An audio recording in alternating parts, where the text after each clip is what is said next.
الحمدللہ والصلاة والسلام علی رسول اللہ۔ کیا دوران وضو پاؤں دھونا فرض ہیں یا کہ مسح کرنا؟ سوال کیا گیا ہے۔ اللہ سبحانہ و تعالی نے اس آیت میں دوران وضو پاؤں کا مسح کرنے کا ذکر کیوں کیا ہے؟ وَامْسَحُوا بِرُؤُوسِكُمْ وَأَرْجُلَكُمْ إِلَى الْكَعْبَيْنِ۔ ہم نے تو دوران وضو پاؤں دھونے کی تعلیم حاصل کی ہے۔ اس آیت میں وَامْسَحُوا کا کلمہ کیوں آیا ہے؟ کیونکہ میری سہیلی نے یہ سوال کیا ہے اور کہنے لگی کہ میں تو دوران وضو اپنے پاؤں کا مسح کرتی ہوں، دھوتی نہیں۔ میں تو اسے کوئی جواب نہ دے سکی، کیا یہ اعجاز کی کوئی قسم ہے اور دھونے کے بدلے مسح کا ذکر کرنے میں کیا حکمت ہے؟ الجواب بعون اللہ سبحانہ و تعالی، وضو میں پاؤں دھونا فرض ہیں، مسح کرنا کافی نہیں۔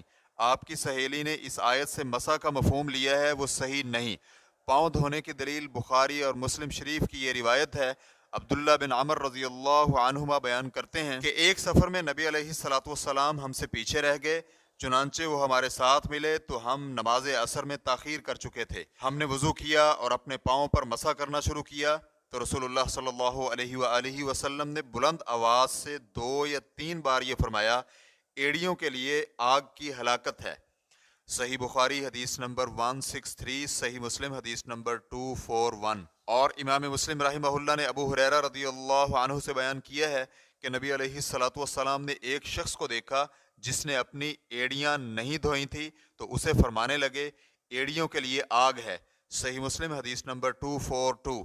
ایڑی پاؤں کے پچھلے حصے کو کہتے ہیں۔ ابن خزیمہ رحمہ اللہ کہتے ہیں اگر مسح کرنے والا فرض ادا کرنے والا ہوتا تو اسے آگ کی وعید نہ سنائی جاتی۔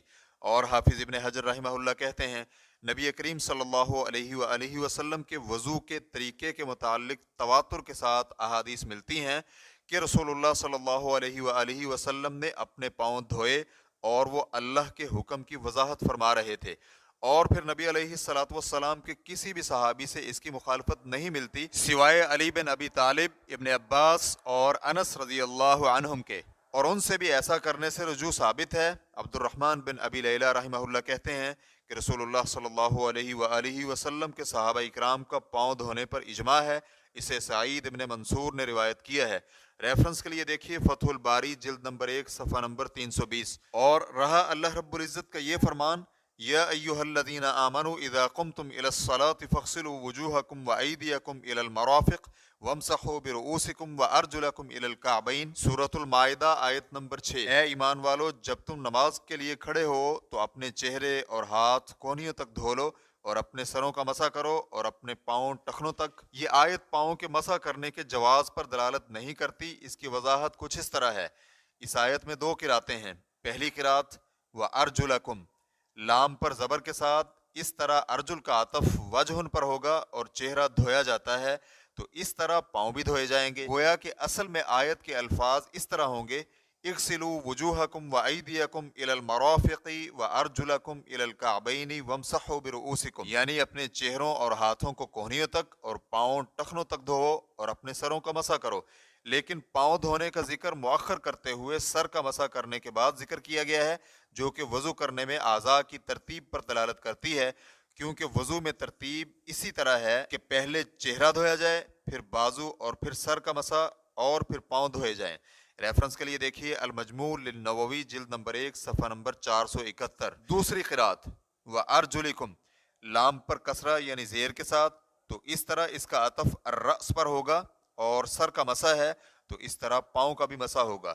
لیکن سنت نبویہ سے ثابت ہے کہ موزے یا جرابیں پہن رکھی ہوں تو ان پر مسح کرنے کی کچھ شرطیں ہیں جو سنت میں معروف ہیں۔ ریفرنس کے لیے دیکھیے المجموع للنووی جلد نمبر 1 صفحہ نمبر 450، الاختیارات صفحہ نمبر 13۔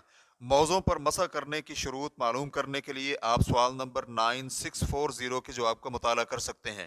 تو اس سے یہ واضح ہوا کہ دونوں قراتیں ہی پاؤں کے مسح کرنے پر دلالت نہیں کرتی، بلکہ پاؤں دھونے یا پھر موزے پہننے کی صورت میں مسح کرنے پر دلالت کرتی ہیں۔ زیر والی قرات کی حالت میں بعض علماء کرام کا کہنا ہے کہ یہاں مسح کا ذکر کرنے حالانکہ پاؤں دھونے ہیں۔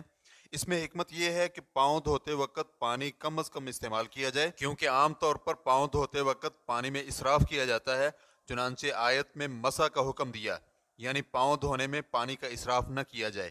ابن قدامہ رحمہ کہتے ہیں اور یہ بھی احتمال ہے کہ مسح سے مراد خفیف دھونا مراد ہو۔ ابو علی فارسی کہتے ہیں خفیف سے دھونے کو عرب مسح کہتے ہیں، چنانچہ وہ کہتے ہیں تمسحت للصلاۃ، یعنی میں نے نماز کے لیے وضو کیا۔ ریفرنس کے لیے دیکھیے المغنی لابن قدامہ جلد نمبر 1 صفحہ نمبر 186، اور شیخ الاسلام ابن تیمیہ رحمہ کہتے ہیں پاؤں کا مسح کرنے کے ذکر میں یہ تنبیہ ہے کہ پاؤں پر پانی کم بہایا جائے، کیونکہ عام طور پر انہیں دھونے میں اسراف سے کام لیا جاتا ہے۔ ریفرنس کے لیے دیکھیے منہاج السنہ جلد نمبر 4 صفحہ نمبر 174۔ واللہ تعالی اعلم۔ اسلام QA ریکارڈنگز مؤسسۃ الشیخ محمد صالح المنجد، المملکۃ العربیۃ السعودیہ، فتویٰ نمبر 69761۔ والسلام علیکم ورحمۃ اللہ وبرکاتہ۔